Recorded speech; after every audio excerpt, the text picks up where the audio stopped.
अस्सलाम वालेकुम नाज़रीन, मैं फिदा हुसैन भागत पॉडकास्ट 360 सां गॾु हिन एनवायरनमेंट में तव्हां सम्झी चुका हूंदव त असां अॼु कहिड़ी जाइ ते मौजूदु आहियूं। सिंध जे मागनि तारीख़नि ऐं सिंध जे तहज़ीबनि ते कमु कंदड़ EFT जे ऑफिस मौजूदु आहियूं बसंत हॉल में। असांजा अॼु जेके मौजूदु महिमान आहिनि उहे आहिनि बसंत हॉल जा डायरेक्टर मैडम सोबिया। अस्सलाम वालेकुम वालेकुम सलाम। मैम, तव्हां कीअं आहियो? अल्हम्दुलिल्लाह आऊं ठीक। तव्हां कीअं आहियो? First class. असां पॉडकास्ट 360 ते तव्हांखे वेलकम चऊं था। असांजी पहिरीं जेको जनरल क्वेश्चन इहो आहे त बेसिकली EFT आहे छा? ज़रूरु आऊं ॿुधाईंदी हलां त EFT endowment fund trust for preservation of the heritage of Sindh. इन नाले मां अंदाज़ो लॻे थो त EFT बेसिकली सिंध जे कल्चरल हेरिटेज ते कमु करे थी, उन जी प्रिजर्वेशन, उन जी रेस्टोरेशन ऐं कॉन्ज़र्वेशन ते। ऐं न सिर्फ़ु मागनि मकाननि ते, असांजो जेको इंडिजीनियस क्राफ्ट आहे सो बि असांजे सिंध जो हेरिटेज आहे। ऐं असांजी जेके पुराणियूं मैन्यूस्क्रिप्ट्स आहिनि, पुराणा किताब आहिनि, रेयर किताब आहिनि, उन्हनि जी रीप्रिंटिंग, रीपब्लिशिंग ऐं इन्हनि ते बि EFT कमु करे थी, जंहिंमें असां न सिर्फ़ु मागनि मकाननि जी रेस्टोरेशन पर किताबनि जी पब्लिशिंग बि कयूं था। सो EFT बेसिकली सिंध जो जेको कल्चरल हेरिटेज आहे उन जी प्रिजर्वेशन, रेस्टोरेशन ऐं कॉन्ज़र्वेशन ते कमु करे थी। अच्छा, ऐं जेकॾहिं इन शयुनि में अचूं था त असां ॾिसूं था त सिंध में केतिरा ई अहिड़ा हेरिटेज आहिनि जिन्हनि खे रेनोवेट न चइजे पर हुनखे असल रेस्टोर कयो वियो आहे। उन में तव्हां ॿुधाईंदव त कहिड़ा कहिड़ा जेके आहिनि हींअर ताईं ख़ासि मार्ग जेके आहिनि उहे हींअर ताईं रिस्टोर थी चुका आहिनि? EFT हिकिड़ो त जेको वॾे में वॾो हींअर किलो सेवण जो किलो आहे, जंहिंखे एलेक्जेंडर फोर्ट बि चवनि था, उल्टा पुल्टा बि चवनि था, मुख़्तलिफ़ ॿियूं शयूं उनखे ॿिया नाला ॾियनि था। सो हिकिड़ो त उहो रेस्टोर कयो आहे इंडोमेंट फंड ट्रस्ट, जंहिंजी हींअर बि जंहिंजो कमु हले थो, ऐं CM जी पर्सनल इन ते थियो हो, विशें विल ते थियो हो। इन खां अलावा रनीकोट जेको आहे सो असां रेस्टोर कयोसीं। 2022 जूं बारिशूं थियूं, वरी किरियो, वरी ठाहियोसीं, ते महिनत थिए थी, कमु हले थो, छो त इम्पॉर्टेंट हिकिड़ो लैंडमार्क आहे सिंध जो, उन जी रेस्टोरेशन थिए थी। कोट डिजी जो जेको शाही महल ऐं फेज़ महल आहे उन ते रेस्टोरेशन जो कमु हले थो पियो असांजो ॿिन्ही ते। रिसेंटली असां कोट डिजी में मैडम वारो बंगलो आहे, मैडम्स बंगलो, उहो रेस्टोर करे ऐं सोचियोसीं त हाणे उनजो छा कजे। पोइ उते असां क्राफ्ट सेंटर खोले छॾियोसीं, जंहिंमें औरतुनि खे असां हुनर जी जेका ट्रेनिंग आहे सा ॾियारायूं पिया।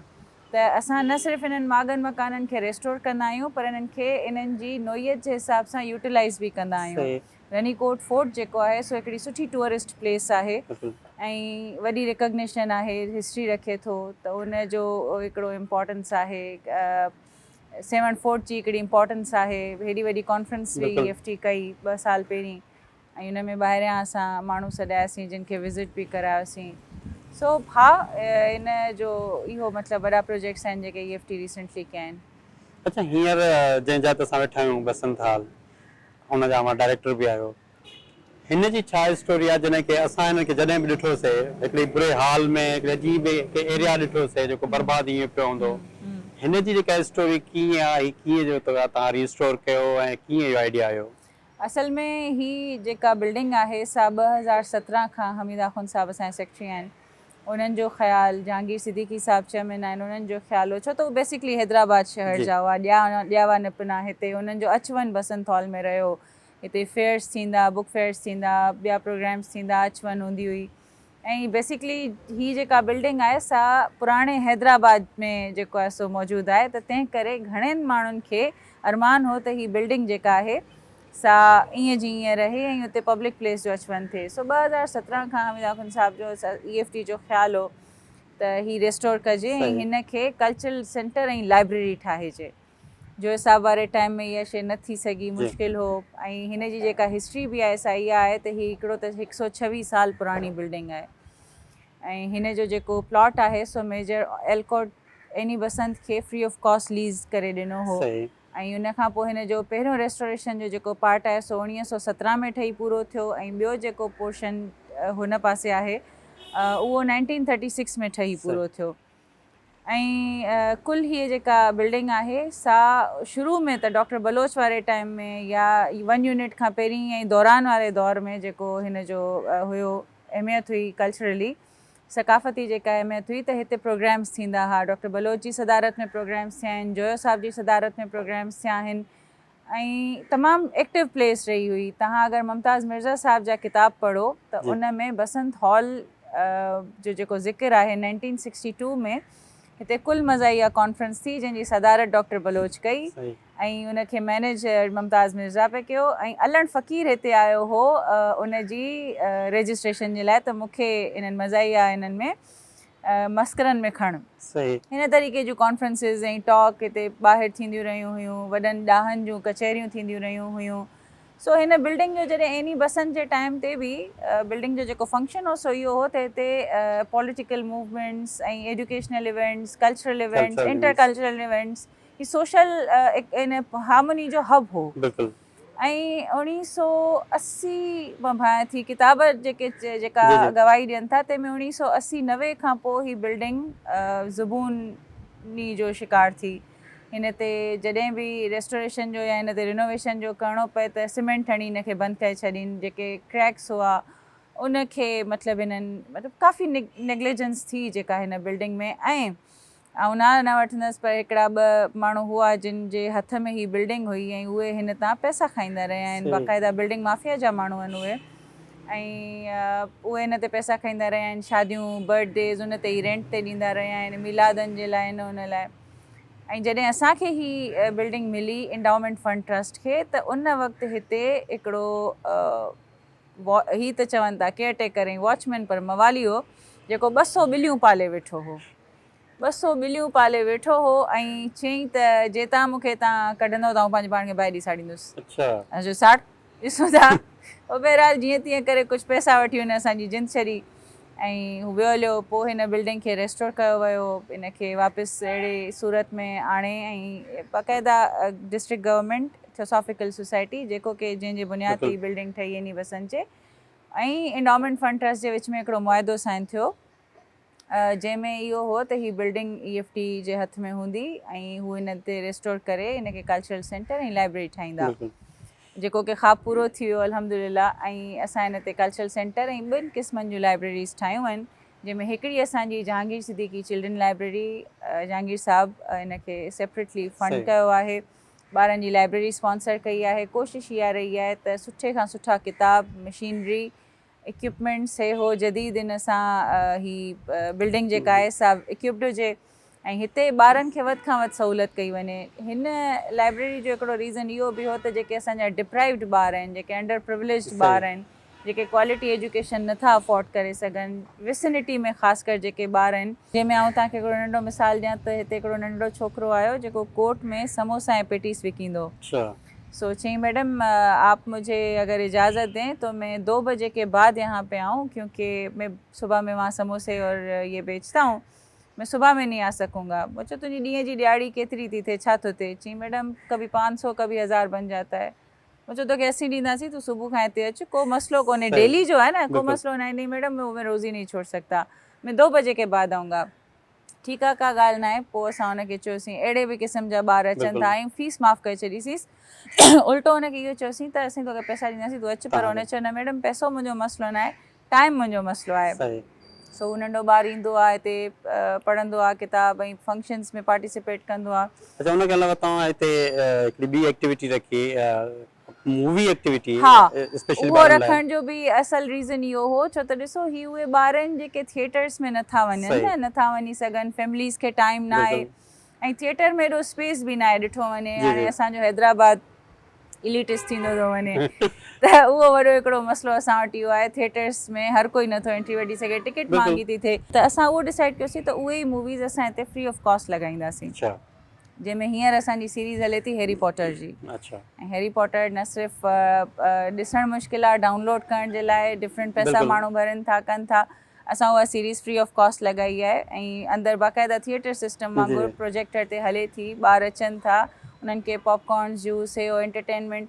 हिन में हिकिड़ो सुठो इम्पैक्ट जेको असांखे सोसाइटी में नज़र आयो आहे सो इहो त पेरेंट ऐं ॿार जे विच जी जेका बॉन्डिंग आहे, उहो सॼो हफ़्तो जेकॾहिं पेरेंट बिज़ी रहे थो, ॿारु पढ़ाई में बिज़ी रहे थो, त हिते अची उहो 2-2.5 कलाक 3 कलाक गॾु एसोसिएशन में गुज़ारनि सही था, सही। गॾु वेही मूवी ॾिसनि था। ऐं असां शुरू में त रिस्ट्रिक्ट कयोसीं त को हिकिड़ो पेरेंट ईंदो ॿार सां, पर पोइ हुननि जे इसरार ते असां इहो सोचियोसीं त भला पेरेंट्स अचनि को मसइलो न आहे। सो इन तरीक़े जूं असां एक्टिविटीज़ इन करे शुरू कयूंसीं त हिकिड़ो त फैमिली बॉन्ड जी। ठहे, ॿियो ॿारनि जो अचु वञु रेगुलर हुयो, इहा हिकिड़ी सुठी एक्टिविटी थी वई आहे। अच्छा, बसंत हॉल में जीअं तव्हां ॿुधायो ॿारनि जी एक्टिविटीज़, पेरेंट्स जी एक्टिविटीज़ सां गॾु इन सां गॾोगॾु तव्हां ॿियूं बि कल्चरल एंड स्पेशली वुमेन्स लाइ जेके आहिनि हिते कमु कया आहिनि, उन्हनि जो मक़सदु छा आहे ऐं कहिड़ा कहिड़ा प्रोग्राम जेके आहिनि तव्हांजा वॾी लेवल ते थिया आहिनि? ॾिसो, बसंत हॉल में जेके असीं प्रोग्राम कयूं था तंहिंमें जेका सभिनीनि खां इम्पॉर्टेंट शइ हूंदी आहे त असां पहिरीं त सिंध जूं जेके उहे नामियारी शख़्सियतूं आहिनि जिन जो सिंध खे ठाहिण में, सिंध खे शेप करण में वॾो नालो रहियो आहे, हथु रहियो आहे। डॉक्टर बलोच ॾिसी वठो, माया काज़ी ॾिसी वठो, ॿिया असांजा सिंध जा वॾा ॾाहा आहिनि उन्हनि खे ॾिसी वठो, उहो करे विया आहिनि, कमु करे विया आहिनि। हिकिड़ो त उन्हनि जूं हिकिड़ियूं लिटरेरी इवनिंग्स, हीअं रिसेंटली असां गुलाम मोहम्मद लाखो साहिब जी डेथ थी, हुन ते हिकिड़ी ताज़ियती तकरीब कई। आकाश अंसारी असांखां रहिजी विया, छो त काफ़ी माण्हुनि करे छॾी हुई, असां देरि थी वई, पर इन तरीक़े जे माण्हुनि खे असां सेलिब्रेट कयूं था ऐं थियणु घुरिजनि, छो त हीअ असांजा हीरोज़ ऑफ सिंध आहिनि। हिकिड़ो त इन तरीक़े जूं लिटरेरी इवनिंग्स असां कयूं आहिनि। उन खां अलावा सिंध जे म्यूज़िक खे प्रमोट करण जे लाइ हिते असां इवनिंग्स कयूं आहिनि। असांजा जेके पुराणा आर्टिस्ट आहिनि, पाण हिकिड़े दौर में अंबर महक खे ॿुधंदा हुआसीं, ऐं ताज मस्तानी खे ॿुधो होसीं, जलाल चांडे खे ॿुधो होसीं, उनजो पुटु हाणे ॻाए थो। ऐं इन खां अलावा असां सनम मारवी जो हिकिड़ो वॾो कॉन्सर्ट हिते कयोसीं, तारीख़ी कॉन्सर्ट, आबदा परवीन बिल्कुलु ऑब्वियसली उनखे सेलिब्रेट कयोसीं। अच्छा, इहो हिकिड़ो हैदराबाद लाइ बि ॾिसो हिकिड़ो वॾो गैप तोहफ़ो खां हो, पोइ, हा तोहफ़ो हो, वॾे लंबे गैप खां पोइ ओपन एयर मतिलबु आम पब्लिक जे लाइ तव्हां जेको हिकिड़ो वॾो प्रोग्राम कयो आबदा जो। बिल्कुलु बिल्कुलु। त इहो इन करे बि कयोसीं त ॾिसो, इन्हनि वॾनि वॾनि आर्टिस्टनि ते बाक़ाइदा टिकट्स लॻनि थियूं, जी जेको हर को अफोर्ड नथो करे सघे। असां आवाम जी इन सहूलियत जे लाइ, त आबदा सभिनीनि जी आहे, सनम मारवी सॼे सिंध जी आहे, बिल्कुलु हीअ आर्टिस्ट सॼे सिंध जा आहिनि, त पोइ सॼे सिंध खे या एटलीस्ट असां हैदराबाद शहर खे इहो तोहफ़ो ॾेई सघूं था, ऐं ॾिनोसीं। सो कंहिं तरह हैदराबाद जी सहूलियतकारी त इहा जेका डिप्रिवेशन आहे इहा हिकिड़ी ख़तमु थिए थी, ऐं हैदराबाद शहर तारीख़ी तौर ते हिकिड़ो कल्चरल हब हो। बिल्कुलु पुराणा किताब पढ़ो त म्यूज़िक, आर्ट, लिटरेचर हैदराबाद में वसंदो हो, बेशक त उन जे रिवाइवल जे लाइ इन तरीक़े जो हिकिड़ो स्पॉट हुजणु ज़रूरी हो जिन ते आम आवाम जी एक्सेस हुजे।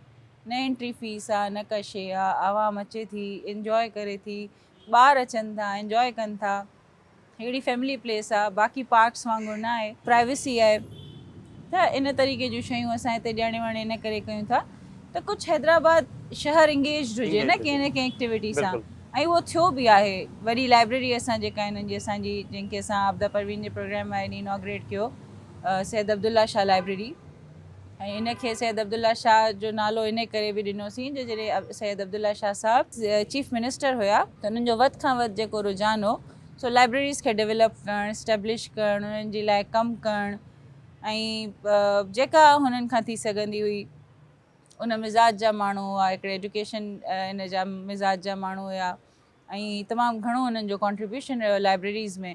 सो इन करे असां सोचियोसीं त हीअ लाइब्रेरी उन जे नाले ते कजे। ॿारनि जो रिस्पॉन्स यकीन कयो एतिरो सुठो आहे जो हू ॿार पब्लिक लाइब्रेरीज़ में, गवर्नमेंट लाइब्रेरीज़ में इन करे नथा वञनि जो हिकिड़ो त रश तमामु घणो आहे।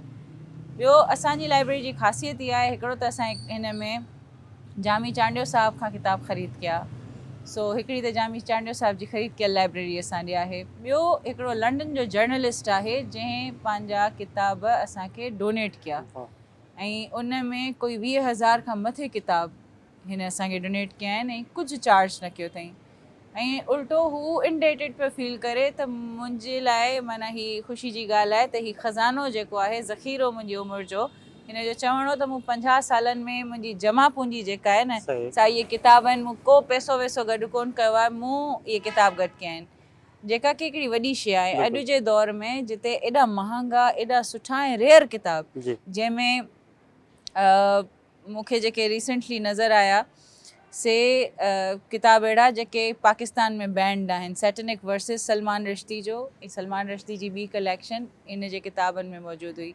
टिया हिकिड़ा असां वटि किताब काज़ी ख़ादिम साहिबु असांखे डोनेट कया, अगेन मार्वलस, उहो इन करे जो उन में अलिफ लैला जा वॉल्यूम्स निकिता उन में गांधी ते हिकिड़ो किताबु आहे जेको मिनिस्ट्री ऑफ इंफॉर्मेशन इंडिया अच्छा जो पुराणो किताबु आहे पुराणा खोड़ रेयर किताब अहिड़ा निकिता सो हिकिड़ो पुराणो क़ुरान शरीफ़ निकितो जंहिंजी सिंधी ट्रांसलेशन थियल त असांजी लाइब्रेरी जी ख़ासियत इहा आहे त हिन में उन तरीक़े जा रेयर किताब पिया आहिनि जेके तव्हांखे आम लाइब्रेरीज़ में न मिलंदा अच्छा हिन सां गॾोगॾु तव्हां जेको हिते क़ाइदे आज़म मोहम्मद अली जिन्ना जी पूरी जेका हा आहे रेयर कलेक्शन लॻाईसीं डॉन जे सहकार सां हमीद हारून साहब असांखे उहे किताब पेंटिंग्स ॾिनियूं ऐं इहे उहे रेयर फोटोग्राफ्स हुआ जेके दावा सां चई सघूं था त ही गूगल ते मौजूदु कोन्हनि जंहिंमें क़ाइदे आज़म जे ओथ टेकिंग आहे सेरेमनी ऐं हू नेशनल एंथम जा जेके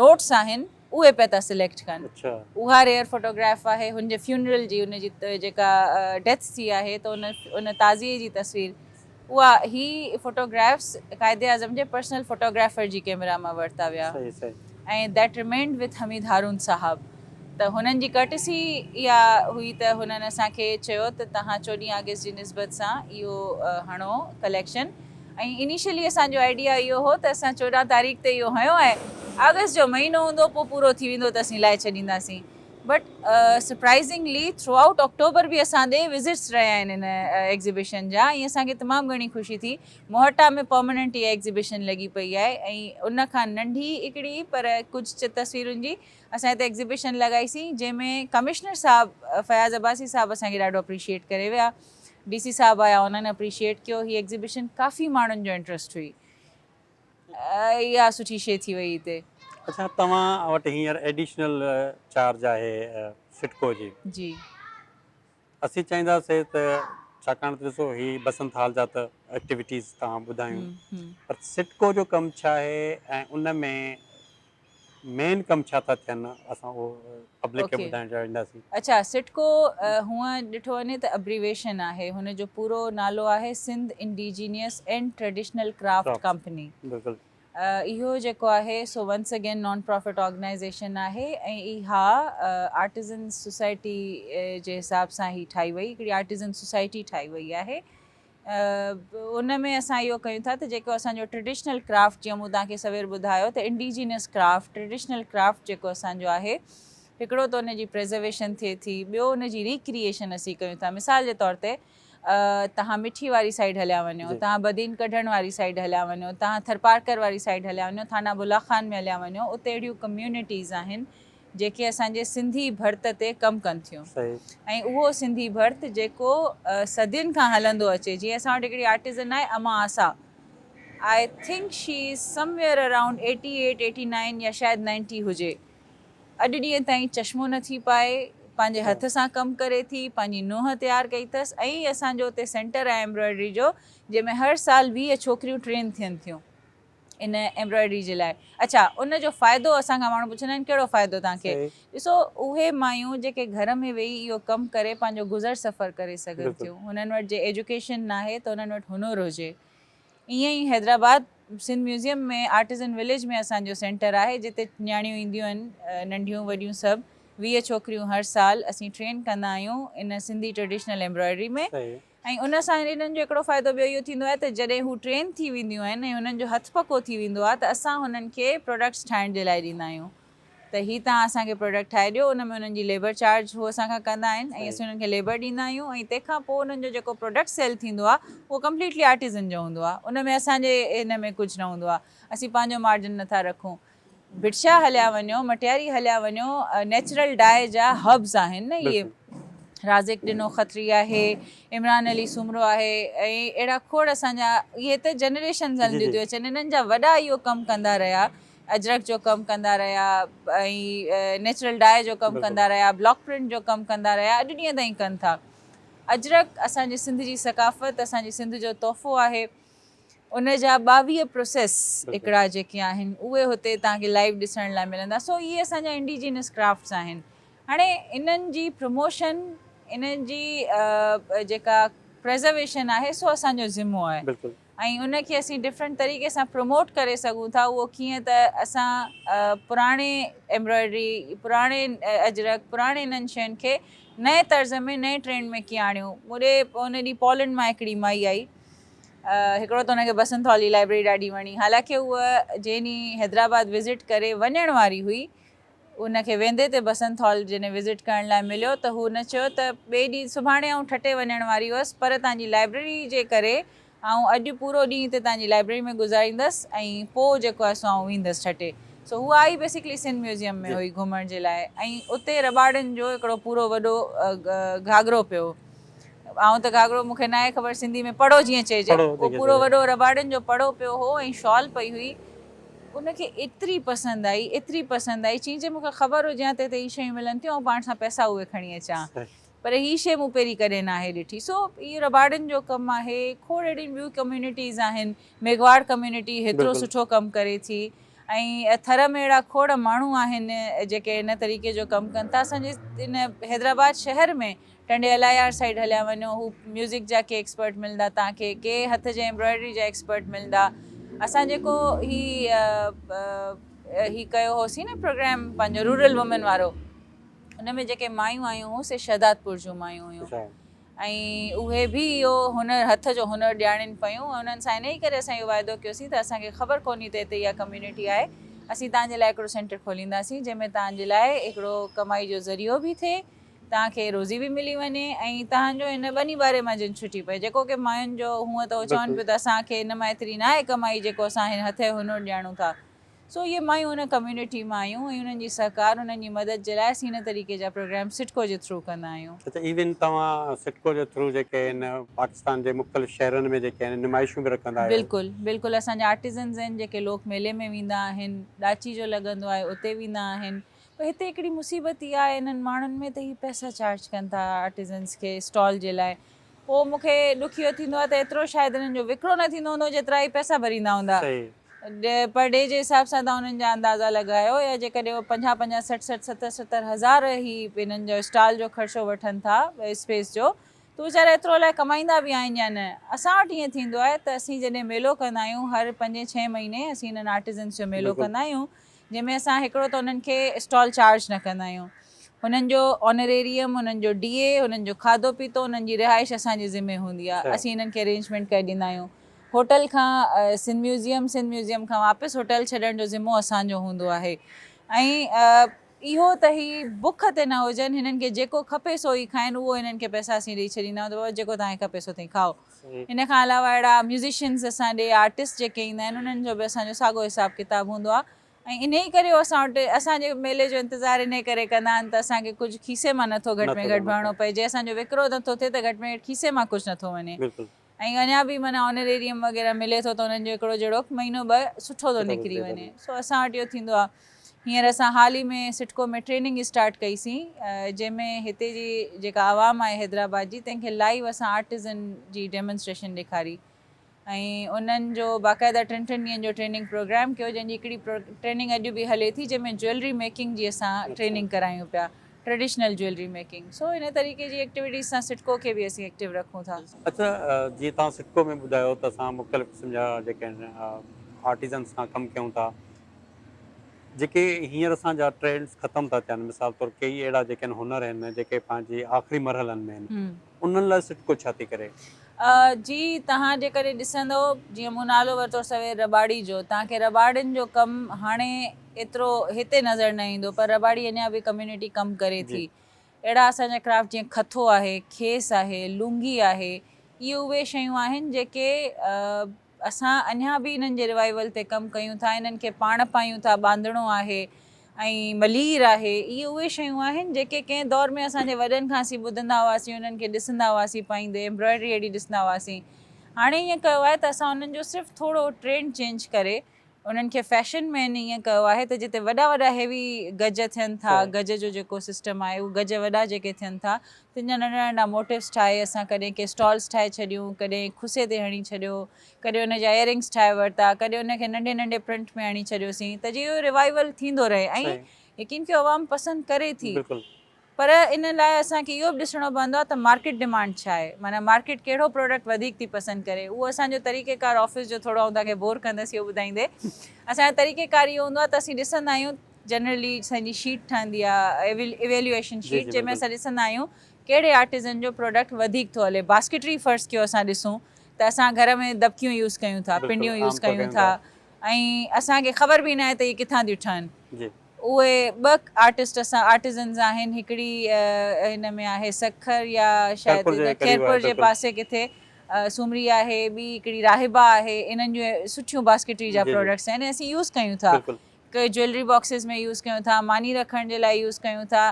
त इहो असां हिकिड़ो रिवाइवल रखंदा आहियूं, बास्केटरी जा प्रोडक्ट्स असांजा हलनि था। काशी आहे, काशी तमामु ख़ूबसूरत हले थी। काशी में इनोवेशन इहा कई आहे त कैलीग्राफी बि माण्हू पसंदि कनि था।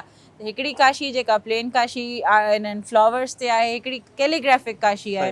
हीअ तव्हां जे करे ॾिसंदव हिकिड़ी कैलीग्राफिक काशी आहे, उन में असां कैलीग्राफी जूं शयूं ऐं जेके पंहिंजूं आयतूं आहिनि हे हो उहे उन में इन तरीक़े सां हिनखे मुख़्तलिफ़ ठाहियूं था।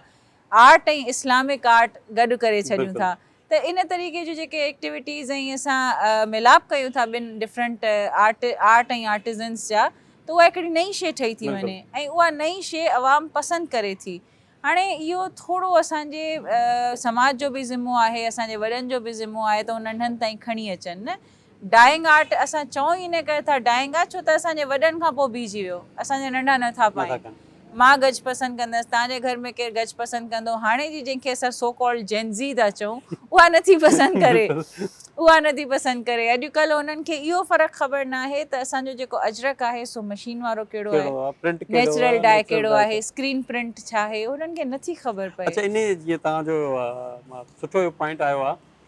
मूं ॾिठो आहे त असां पहिरियां ॻोठु वेंदा हुआसीं त उते असांखे नज़र ईंदियूं रिली, ठीकु आहे, उहा रिली पंहिंजी टुक जी, सन्हे हथ जी कुराड़ियूं वेही जेके ठाहींदियूं। हाणे आउं ॻोठु वञा थो, रिली खे हथु लाहियां थो त टुक एॾी भली आहे, पर हथु लाहियां त प्रिंट आहे। हा, ईअं ई आहे। इवन असांजे जेके इन कल्चर खे जेको इनखे तव्हां कीअं जेको आहे, मतिलबु असांजे हिन नेचर खे ज़िंदा रहण लाइ इनखे कीअं जेको आहे, असल में हिन में जेको वॾो किरदारु आहे न सो असांजी इकोनॉमी जो आहे। ॾिसो, मशीन वारो कमु तव्हांखे सस्तो मिलंदो, जे परख हूंदी मशीन वारो कमु तव्हांखे सस्तो मिलंदो। हथ जो हुनर महिनत खाए थो, अखियूं वठिजनि थियूं, हथु वठिजे थो, ऐं उन में सीड़पकारी वधीक आहे, मटीरियल वधीक थो लॻे, तंहिं करे हुनजी कॉस्ट वॾी आहे। ठीकु आहे, हुन में ह्यूमन एफर्ट आहे त ऑब्वियसली हुनजी क़ीमत बि ओड़ी हूंदी। पर छा आहे, असां वटि इकोनॉमी एतिरी ख़राबु थी चुकी आहे, अवाम एतिरी असांजी माना उन्हनि जो दिमाग़ इहो ठही वियो आहे त सस्ती शइ वठंदा, पोइ भले 10 दफ़ा वठनि, पर हिकिड़े दफ़े महांगी शइ न वठंदा। कोट डिजी में मायूं आहिनि हिकिड़ियूं जेके रली ठाहिनि थियूं, तमामु ख़ूबसूरत रली ठाहिनि थियूं, ऐं उन्हनि जी उहा रली, हिकिड़ी रली 15,000 रुपए जी आहे। जे तव्हां मशीन वारे ते वञो, हल्के ते वञो, उहो रंग बि छॾे थो मशीन वारो, त उन ते वञो तव्हांखे 6,000 में उहा रली मिले थी।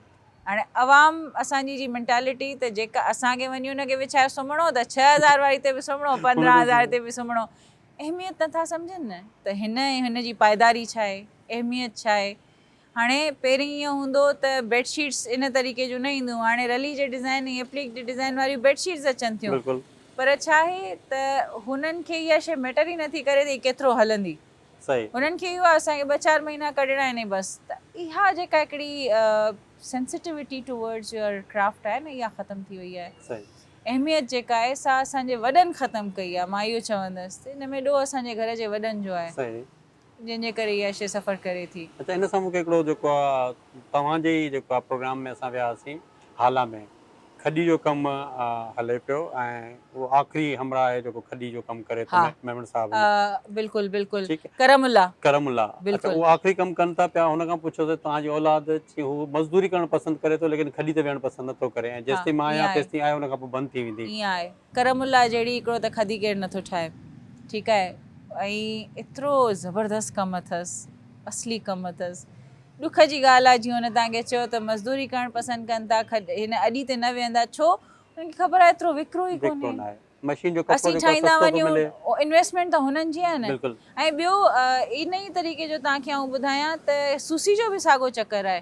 हथ जी सूसी ठाहिण वारा माण्हू असां वटि घटि आहिनि, पावरलूम वारा वधीक आहिनि। छो पावरलूम ईज़ी थी पवनि ऐं आवाम खे बि अहमियत ख़बर नथी पए। हथ जी ठहियल सूसी ऐं पावरलूम ते ठहियल सूसी में ज़मीन आसमान जो फ़र्क़ु आहे। परख वारो माण्हू सम्झी वेंदो तव्हां सां जहिड़ो। पर छा आहे, पावरलूम सस्ती आहे, हुननि खे सस्ती शइ थी मिले, पोइ उहा केतिरो टाइम थी हले हिन सां हिन जो गर्ज़ न आहे। केतिरी महिनत लॻी आहे उन्हनि खे को फ़र्क़ु नथो पए। केतिरनि दुकाननि ते असीं पाण वेंदा आहियूं, चवंदा आहिनि न हीअ हैंडलूम आहे। बाबा असांखे ख़बर पए थी पावरलूम ऐं हैंडलूम जो केतिरो फ़र्क़ु आहे। त तव्हां असांखे तीअं ई खदीजो जीअं तव्हां चयो, करमुल्ला उते आख़िरी माण्हू आहे जेको इहो कमु करे थो ऐं करमुल्ला खां पोइ असीं असांजे हिननि आर्टिज़न्स खे सिहत ॾे, ज़िंदगी ॾे, पर हिननि खां पोइ ख़तमु आहे उहो क्राफ्ट। सो खदी बि असांजे डाइंग आर्ट इन क्राफ्ट में अची वेंदो।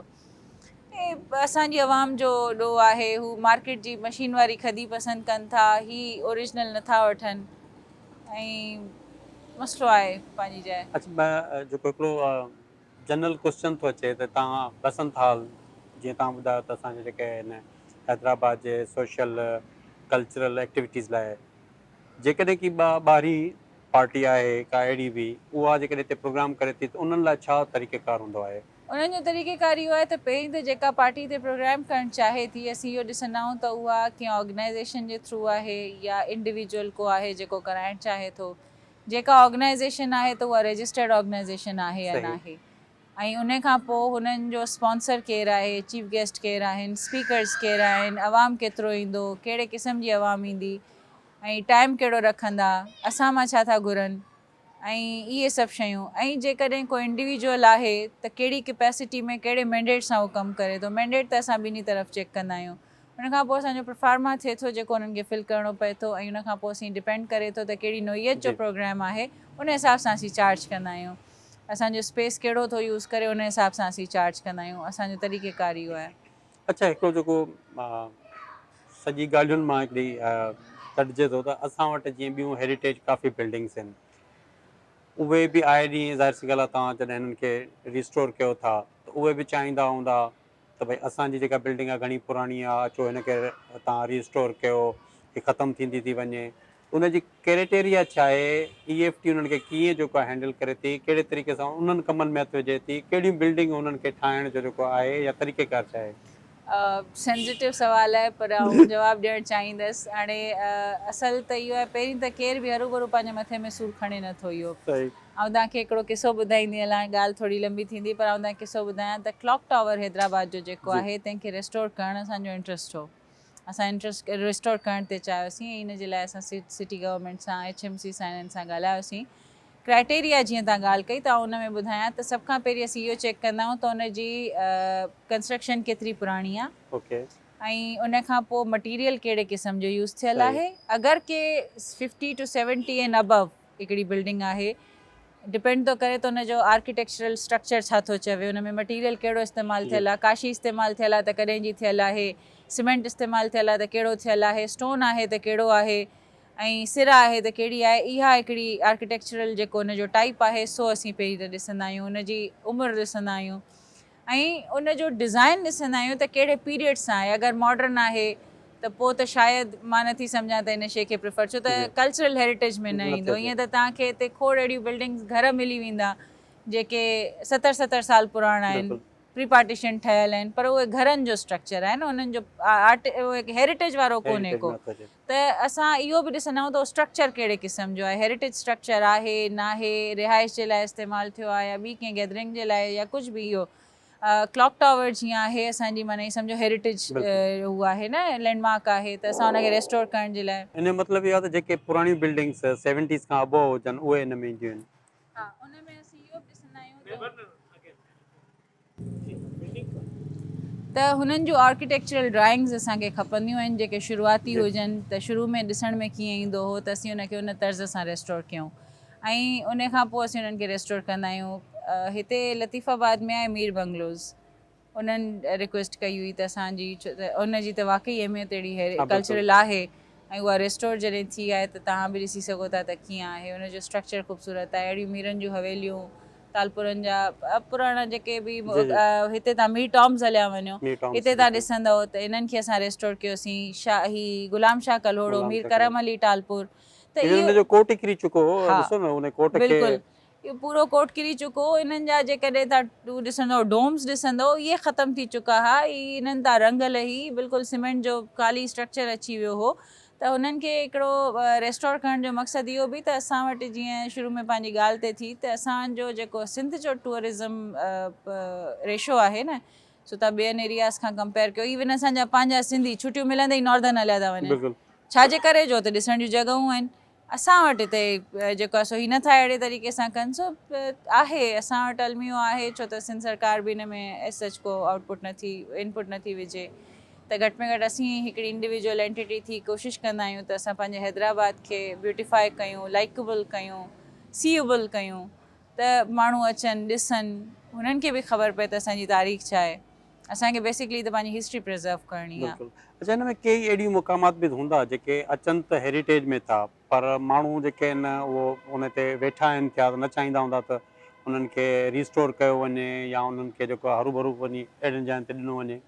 ऐं हिन में बिल्कुलु लिहाज़ न कंदसि ॿुधाईंदे त दयालदास क्लब ॾिसो केतिरी ख़ूबसूरत आहे, 1922 जो स्ट्रक्चर आहे, जे मां ग़लति न हुजां त, पर नथा ॾियनि, चवनि था कल्चरल हेरिटेज आहे कोन। सही।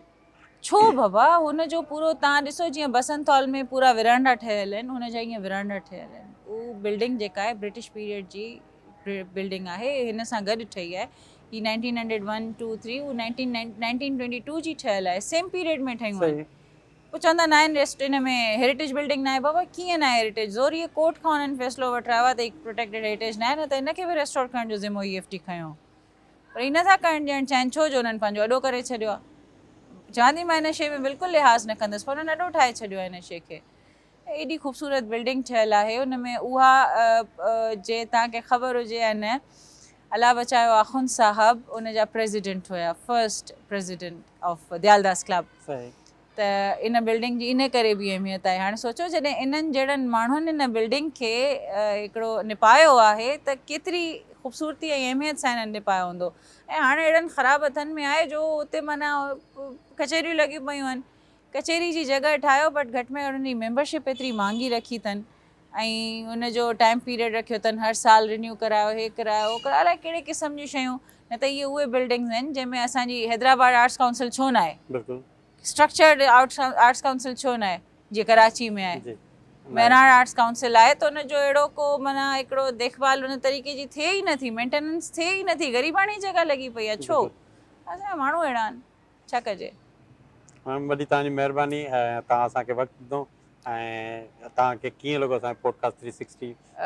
मूंखे त ख़ैर हाणे 360 त पंहिंजी फैमिली थी वई आहे, ऐं ख़ासि करे इहो बॉन्ड स्ट्रॉन्ग थियो आहे आपदा परवीन प्रोग्राम खां पोइ, त मूंखे ॾाढो सुठो लॻो, ख़ुशी थी त तव्हां असांजे हिनखे एतिरी अहमियत ॾिनी आहे बसंत हॉल खे, हिनखे अहमियत ॾियण जी ज़रूरत आहे ॿी अहिड़ियुनि खोड़ जॻहियुनि खे, ऐं तव्हीं जिन जिन माण्हुनि जा पॉडकास्ट कयो था मां उहे तमामु त ॾिसंदी आहियां, ऐं सुठी शइ इहा आहे त हूअं आम आवाम जेका इन्हनि माण्हुनि सां नथी मिली सघे, नौजवान अॼुकल्ह नथो मिली सघे, सो हर कोई यूट्यूब सोशल मीडिया यूज़ करे थो, त भला जे इन्हनि माण्हुनि सां वेही कचहरी नथा करे सघनि त उन्हनि जा अहिड़ा इंटरव्यूज़ ॿुधी, उन्हनि जा ख़्यालात ॿुधी कुझु त पंहिंजे पाण में चेंज आणे सघनि था।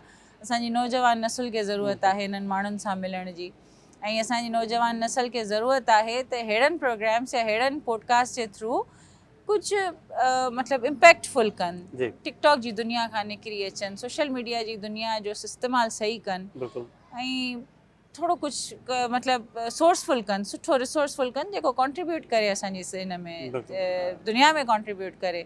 सो आई थिंक इन मीडिया 360 जो इहो जेको इनिशिएटिव आहे पॉडकास्ट वारो, इहो ॾाढो सुठो आहे, ऐं मुंहिंजे ख़्याल सां त इहो तमामु सुठो साबित बि थींदो इंशाल्लाह।